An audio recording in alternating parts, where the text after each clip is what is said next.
We'll kind of start with one that glyphosate. It's better known as Roundup. I was just going to say, yes. We've written articles about that one. Yeah, so it's by definition a broad spectrum systemic herbicide.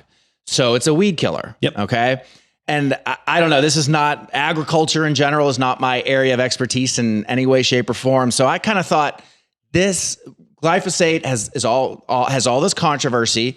I know that weeds are bad in terms of my lawn looks bad, my mulch bed looks bad, but like why risk these potential negative health consequences for weeds? So right. I had to look that up for me. Weed, and it's very simple, money. Weeds cause significant losses in crop yield and the quality of the crop. So that, for me, I needed to know that. I couldn't understand. They're absorbing nutrients that the plants would otherwise be, the money plants would be yield using. and quality. Makes sense. Okay. So, along with glyphosate, and again, this is kind of just background, when they're making a product like Roundup, it's not, glyphosate dissolved in water. Okay. There are other chemicals in there. And that's what complicates so many of these studies. You could look at this individual glyphosate, individual ingredient, and you can attribute certain issues to it, certain health concerns. But then there's other chemicals in there that then, what are their levels of toxicity? So you know what I mean? It's complicated on so many levels.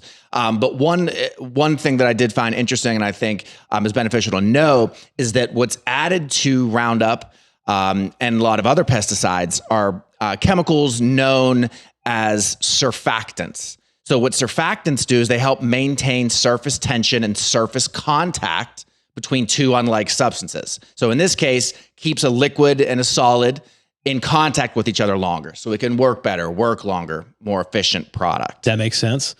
And so so is this one of those things where maybe glyphosate in and of itself probably isn't awful, but the surfactant added in, all of a sudden it becomes a substantial issue? Glyphosate in and of itself is an issue, but yes, now you're just adding compounding fuel to the fire. I would maybe add a little twist to that, sure. But yes. I'm speaking completely ignorantly here. No, yeah. So just some basic headline takeaways. 81% of Americans have been exposed to glyphosate recently. Okay. The volume that's used and applied to crops has increased 100-fold since the late 70s, just in that amount of time. 100-fold? Mm-hmm.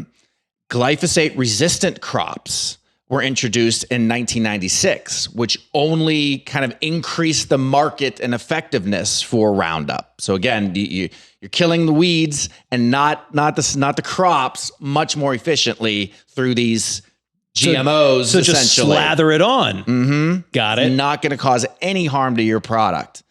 It's the most widely used herbicide in the world. I think it's critical to touch on too. In 2023, so just last year, Bayer stopped selling it.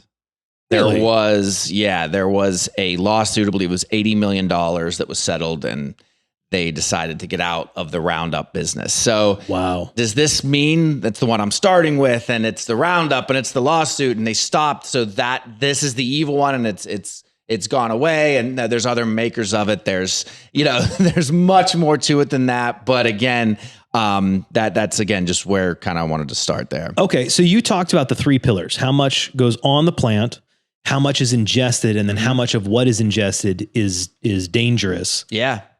Tell me can you walk me through that with glyphosate? Sure. So we'll start with clouding it more and making it more difficult.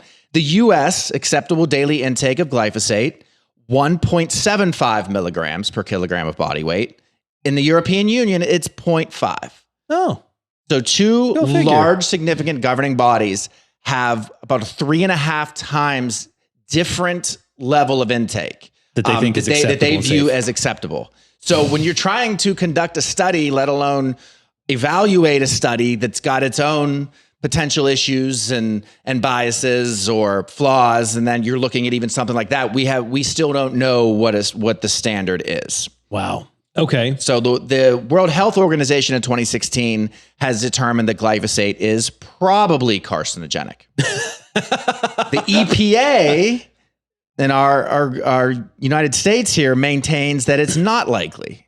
So again, these are the biggest bodies. So we're just going through what we've been told and trying to make the best decisions we can from there. Right. Yeah. Okay. And obviously it's been massively increased how much is used and on when it's ingested, how much of it are we typically getting? Is it, you can't wash it off?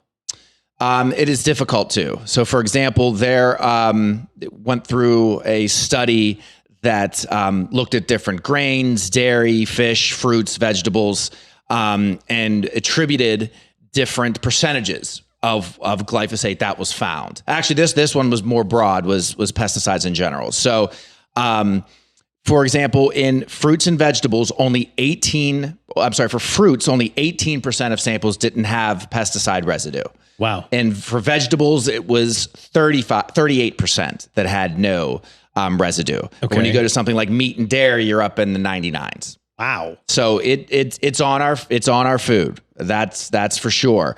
Now, how much of it is, that's where it can get a little complicated.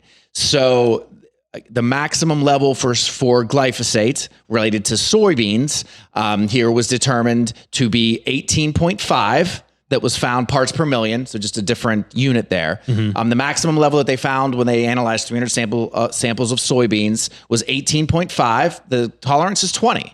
So there are certain soybeans that you're going to be bumping up against that tolerance. Canada did, their own evaluation of 3,100 samples of vegetables, fruit, and grains. 30% of them had glyphosate, but 1.3% of them were above the maximum level that they have set. So we know that it is in it's on these products that you're bringing home. So to some extent, even if I wanted to get away from glyphosate, I may not be able to. Correct. Again, unless you're eating organic, these are all conventional products that they're looking at here. So we know it's on there. Okay. And again, I'm not here to say that the amount that's on there, my opinion of it is any better than what the EU says. So again, it's on there. What do we do?